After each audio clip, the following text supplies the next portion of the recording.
Je m'appelle Florian Lacrotte, riziculteur en Camargue et cofondateur des silos de Tourtoulin.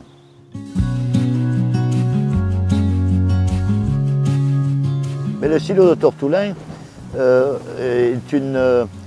représente toute une filière de riz en Camargue. Nous sommes à la fois producteurs, riziculteurs, organismes stockeurs, riziers et distributeurs de riz. La Camargue a connu une ère de prospérité. On a atteint jusqu'à 22 000 hectares. Nous sommes aujourd'hui à 11 500, donc on a perdu près de la moitié de nos surfaces en 5 ans. Et sur cette partie, nous nous occupons à peu près de la moitié, nous sommes entre 5 et 6 000 hectares. Alors ça représente à peu près 30 000 tonnes de collecte de riz de Camargue. La Camargue est un biotope naturel, mais qui a bénéficié depuis l'endiguement des Rhônes sous l'époque de Napoléon III, une distribution des fonciers des terres hautes à des cultures vivrières parce qu'il fallait nourrir la France. Donc la richesse du paysage de Camargue réside dans cette contrariété qu'il y a entre les influences salines de la mer et les influences d'eau douce par le Rhône. C'est cet arbitrage entre eau de mer salée et eau douce du Rhône qui fait la diversité de nos paysages et la diversité de la faune et de la flore.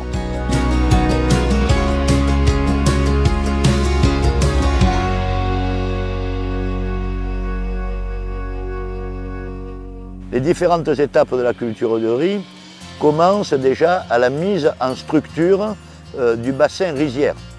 Donc c'est un gros travail de terrassement et de nivellement pour s'assurer la parfaite platitude du terrain pour éviter de mettre beaucoup d'eau dans la parcelle. Ensuite vient la phase de levée, la levée, germination, opération très délicate puisque la température de fin de nuit ou même de jour par temps de Mistral, elle peut être en dessous de 14 degrés.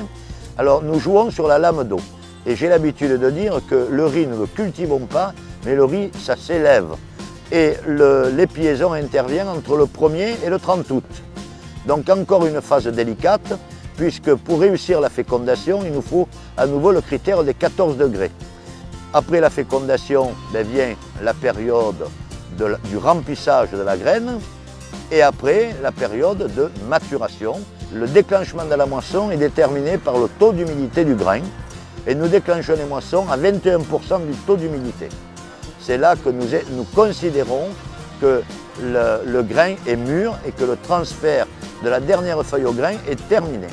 La moissonneuse-batteuse vide ensuite sa trémie dans des containers céréaliers, des caissons amovibles, qui sont ensuite menés au silo.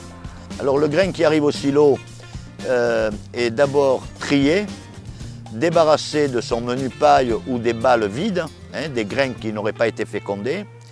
Il est ensuite séché, retrié après séchage et ensilé tout le long de l'année pour pouvoir servir le marché régulièrement et servir l'usine régulièrement tous les mois. Alors nous travaillons avec Marie Morin depuis 2014 et pour répondre à leur cahier des charges et à leurs spécificités industrielles, nous avons sélectionné des variétés qui leur conviennent bien. Donc nous avons 2 variétés phares pour ce type d'utilisation. C'est la variété Brio.